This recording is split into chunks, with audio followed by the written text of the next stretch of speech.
اعوذ باللہ من الشیطان الرجیم، پناہ مانگتا ہوں میں اللہ کی شیطان مردود سے۔ بسم اللہ الرحمن الرحیم، شروع اللہ کا نام لے کر جو بڑا مہربان نہایت رحم والا ہے۔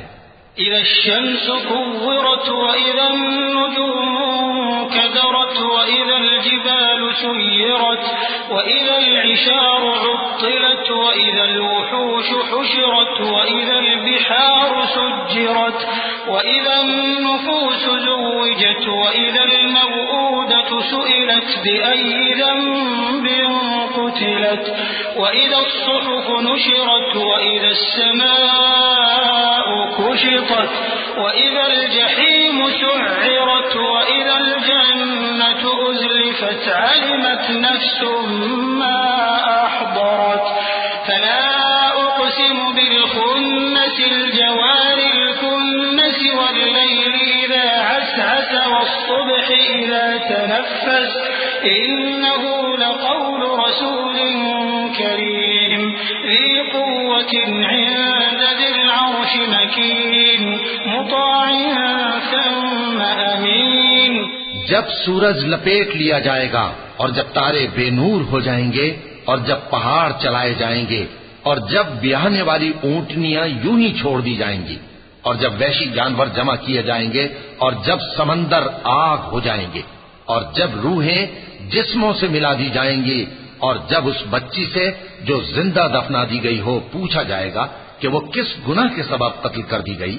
اور جب اعمال کے دفتر کھولے جائیں گے اور جب آسمان کی کھال کھینچ لی جائے گی اور جب دوزخ کی آگ بھڑکائی جائے گی اور جب بہشت قریب لائی جائے گی، تب ہر شخص معلوم کر لے گا کہ وہ کیا لے کر آیا ہے۔ پس میں ان ستاروں کی قسم کھاتا ہوں جو پیچھے ہٹ جاتے ہیں اور جو سیر کرتے اور غائب ہو جاتے ہیں، اور رات کی قسم جب وہ پھیلنے لگتی ہے، اور صبح کی قسم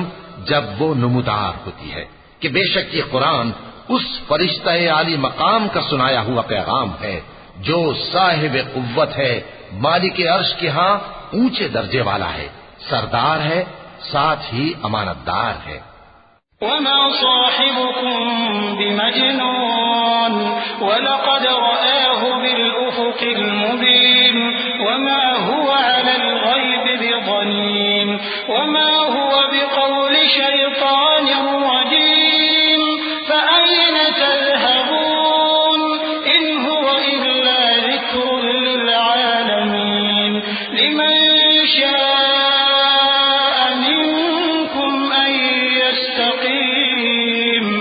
وما تشاءون إلا أن يشاء الله رب العالمين۔ اور مکے والو تمہارے رفیق یعنی ہمارے پیغمبر صلی اللہ علیہ وآلہ وسلم دیوانے نہیں ہیں،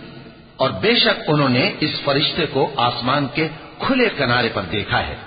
اور وہ غیب کی باتوں کے ظاہر کرنے میں بخیل نہیں، اور یہ کسی شیطان مردود کا کلام نہیں ہے۔ پھر تم لوگ کدھر جا رہے ہو؟ یہ قرآن تو تمام جہانوں کے لیے نصیحت ہے،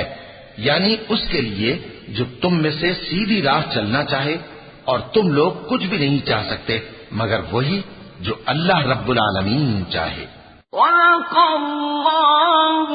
العظیم۔